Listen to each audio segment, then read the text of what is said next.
Campaign for the Truth for giving a chance for us representing Palestinians and Jordanians to speak here today. First of all, we all have to remember today those 6 million people who were killed just because of the fact they were Jews. There's not enough time today to stand for a moment for them, but in our hearts, we should all, as humanity, say together, never again.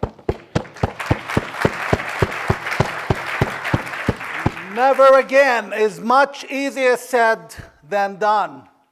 Never again involves strategy, not only guns, not only Merkavas and F-16s and M16s. Never again involves a permanent situation. What Israel, me as a Jordanian politician, could confirm, what Israel lacks is a strategy. When, and this is where, by the way, I'm doing my second PhD on, the establishment of the Hashemite state on eastern Palestine, which is now called Jordan. That country, when it was established, Abdullah I had a theory, had a strategy that's still working today, that's still effective today. Our Jewish brothers and sisters, from the minute they decided to put together the first kibbutzim, they never had a strategy. They had sometimes the use of force, sometimes the use of negotiations, and even worse, keeping the situation as is, which, believe it or not, was Israel's strategy for 20 years. For the last 20 years, until the so-called knife intifada began, believe it or not, the almost official Israeli policy was keep it as is where is. This is absolutely wrong. This is like ignoring a cancer, ignoring a problem that you have. It doesn't work. And what's even more horrifying for me, representing the interest of my people, the Jordanian and the Israeli and the Palestinian people. My people are people on both sides of the river, both sides of Beit HaMikdash. There was never a Jordan, never a Syria in today's terms, never a Palestine, and never an Israel in the sense of today's modern era. There was an Israel in today's modern era. These are new names. Ancient Israel in concept is different and much bigger in size. If you want to go name by name, this land was called Beit al-Maqdis. According to us Arabs, we never called it Palestine. It was called Beit al-Maqdis, Beit HaMikdash. Illegally, on official papers, Ottoman papers, it was Beit al-Maqdis, which includes all of what's today is called Jordan. Now, partition-wise, we have had it partitioned in 1919, right before the first Israeli soldier was ever in uniform. So we have had the land partition. Was the partition fair? No. Was any partition in history resulting from wars fair? Was the partition between India and Pakistan, which is almost identically similar, fair?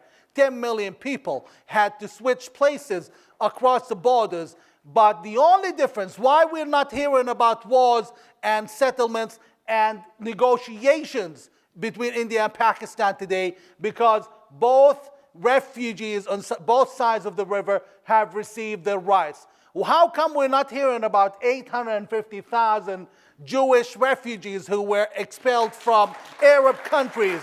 Some of them my personal friends, extracted from their roots, extracted from their heritage, and then the money and property stolen. How come we didn't hear about them? You know why? Simple. Because when they arrived in the Jewish state, they received food, education, equality, jobs, and potential. How come we're still hearing about Palestinian refugees today? And congratulations to our sad state of affairs of Arab nations. 20, 50, 60 years from now, we're going to still be hearing about Syrian refugees. Now, why are we still refugees? Why do we still have Jordanian, Palestinian refugees? Because they were denied the very basic rights of existence, which an Iraqi Jewish refugee in Israel has been given on arrival. This is where the problem is. Do my people, my parents from Jerusalem, do they have the right to return to Jerusalem? Yes, through international law. Palestinians or Arab Arab Palestinians, because there were Jewish Palestinians too, do they have the right to return to Haifa and Tel Aviv? Absolutely. But is it doable? No, unless we want World War III and a massacre where we lose more of our youngsters trying to kill fully armed soldiers with knives. This is horrendous. I've had one of my own cousins killed recently trying to attack an Israeli jeep full of soldiers with a rock. You don't exactly do that. This state of affairs must end its lunacy, only that our Jewish friends don't have the strategy and not even enough information. Unfortunately, many Jews, and allow me to be critical today, after the massacre, the genocide, the Holocaust, the horrifying memories have been stuck in 60, 70 years of whining and crying over history and why this and why that, which doesn't take us anywhere. What could take us places is what's even more horrifying for me as a politician today, that many Jews and Israelis who are not my partners or cousins, they are our brothers and sisters. Those people who are in the same boat that's carrying us, Jordanians and Palestinians, if that boat sinks, we're both gonna go down. The problem is they're playing a new game with the old rules. They're playing the game of 2016, 2017 by the laws and the regulations of 1948. Theory is simple. Keep the Hashemites rule in Jordan because they keep the Palestinians under control and they so-called protect the borders. Things have changed. Arab Spring could never guarantee who's going to rule Jordan tomorrow. And the Americans, our American friends, do not seem too obligated to keep dictators in power. It's not going to change with President Obama leaving the office. It's going to remain the same. Why should America fight any wars to keep any Arab dictator in power? And one thing is certain, and one of the smartest political remarks made in 2016 was made by Hillary Clinton. She said, quote unquote, both Palestinians and Israelis need to know what will happen in Jordan before they return to the peace process. And we need to know whether Jordan will remain stable. Google that on the Washington Post. This is one of the smartest remarks about the so-called Israeli-Palestinian conflict ever made. We will never agree as Jordan's shadow government, as Jordan's opposition. We would never agree to ethnically cleansing Palestinian Arabs from Israel. Nonetheless, we would never tolerate any compromisation of Israel's right to be a Jewish state. We have 56 Muslim states, and we as human beings are willing in Jordan's shadow government to tolerate one tiny little Jewish state. That said, we need to understand that the entire peace process is not succeeding because one of the parties is getting a raw end of the deal. The Palestinians in the West Bank, in case you did not know, most of them are Jordanian citizens. In fact, 95% of them hold fully Jordanian passports and they travel with. This is a fact. This is not a theory. Those people are our citizens. Those people, we're responsible for them in Jordan. What we see for Jordan is change by which Jordan's monarchy departs. I know the king of Jordan has many enthusiasts in the Israeli and Jewish community. Nonetheless, I have bad news for them if that's what they choose. Not only the king is an open anti-Semite, unlike his father, who was a very somewhat moderate, reasonable man. This young man is very different, and it's not only him. I'm not concerned about him. Maybe his son will replace him tomorrow.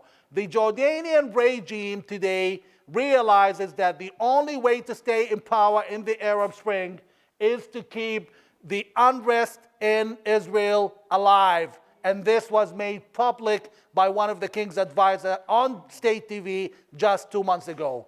That said, we need to understand that the game has changed. And now we're up for two things. It's either that Jordan will become a moderate, advanced democracy with zero tolerance for Islamists, a country that criminalizes the Muslim Brotherhood, criminalizes Hamas, criminalizes all of those people. And I mean criminalize, just like Egypt did. Either that, or we're going to see Jordan becoming Hamasistan or Muslim Brotherhoodstan for one reason. The king is yesterday's news, and you don't have to believe me. The royal family in Jordan is not going to stick around for too long for one single reason. A leaked Mossad report confirmed the top administration of the Mossad believes the king is on his way out. It could be 1 year, it could be 2 years, it could be 50. I don't know, but sooner or later we're going to end up with a new government in Jordan. It's your duty to either give those Palestinians in the West Bank the economic, geographic, and political outlet. We're not going to kick them out of Ramallah. We would never tolerate that. The same way I would never tolerate a Jew being kicked out of Tel Aviv.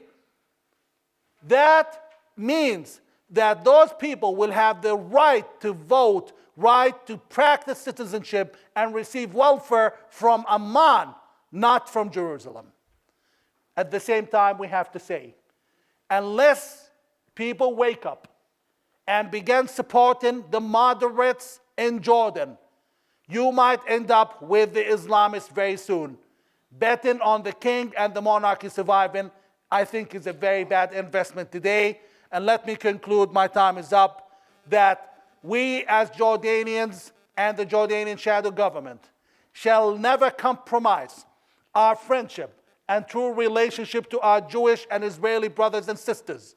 And it's our duty, once in power, to protect Israel's existence as much as we protect Jordan's existence, for the main purpose of that Israel is the only island of security and stability in an ocean of insanity. May God bless our Jewish and Israeli friends and keep the peace.